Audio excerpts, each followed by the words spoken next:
নমস্কার, SRM কিচেনে সকলকে স্বাগত। আজকে আমি চলে এসেছি নিরামিষ পনিরের রেসিপি নিয়ে। নিরামিষ এই সুস্বাদু রান্নাটি বানাতে প্রথমেই ছোট্ট ছোট্ট টুকরো করে পনির কেটে নেব।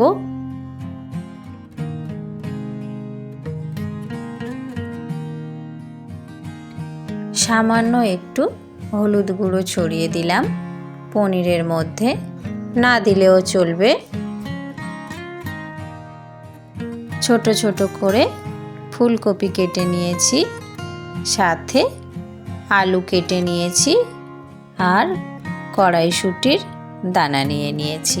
খালি কড়াইতে এলাচ, লবঙ্গ আর দারচিনি নিয়ে নিয়েছি, গোটা জিরে, কালো মরিচ, সাদা মরিচ, জয়িত্রী ফুল, অল্প একটু জায়ফল। হালকা আঁচে একটু নাড়াচাড়া করে নেব।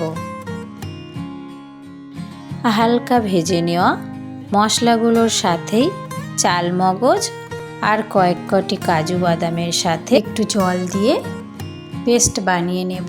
সাদা তেলের মধ্যে একটু ঘি মিশিয়ে নিলাম। চাইলে পুরো রান্নাটিতেই ঘি ব্যবহার করা যাবে। কেটে রাখা ফুলকপিগুলোকে দিয়ে দেব।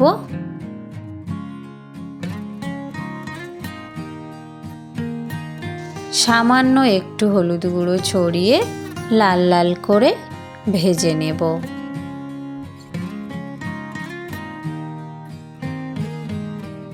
বাকি তেলের মধ্যে আলুগুলোকেও লাল লাল করে ভেজে নেব।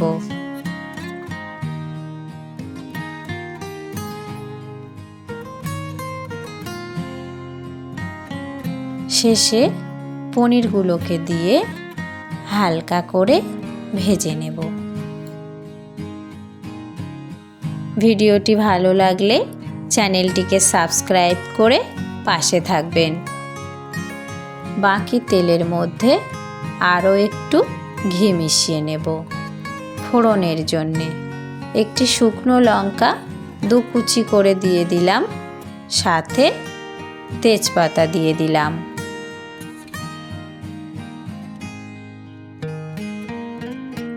এর মধ্যেই কড়াইশুঁটির দানাগুলোকে দিয়ে দিলাম। একটু আদা কোড়া দিয়ে দিলাম, হালকা একটু ভেজে নেব।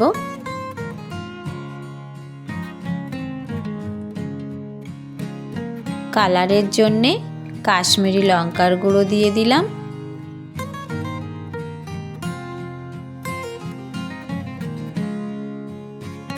সাথে বানিয়ে রাখা মশলার পেস্টটাকে দিয়ে ভালো করে কষে নেব।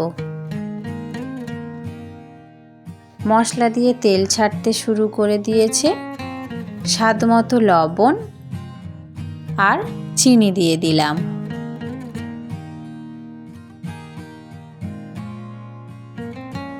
একটু নাড়াচাড়া করে নিয়েই মশলা ধোয়া জলটাকে দিয়ে দিলাম।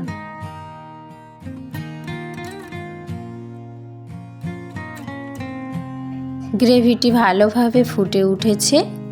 ভেজে রাখা আলুগুলোকে দিয়ে দিলাম। অল্প একটু সময়ের জন্যে ঢাকা চাপা দিয়ে সিদ্ধ করে নেব। ভাজার সময় আলুগুলো অনেকটাই সিদ্ধ হয়ে আছে। ঢাকা চাপা খুলে ভেজে রাখা ফুলকপি আর পনিরগুলোকে দিয়ে একসাথে একটু নাড়াচাড়া করে মিশিয়ে নেব। ঢাকা চাপা দিয়ে 2 মিনিট রান্নাটি হতে দেব। নামানোর আগে একটু গোলাপ জল ছড়িয়ে দেব। রেডি হয়ে গিয়েছে আমাদের নিরামিষ পনিরের রেসিপি। ধন্যবাদ সকলকেই।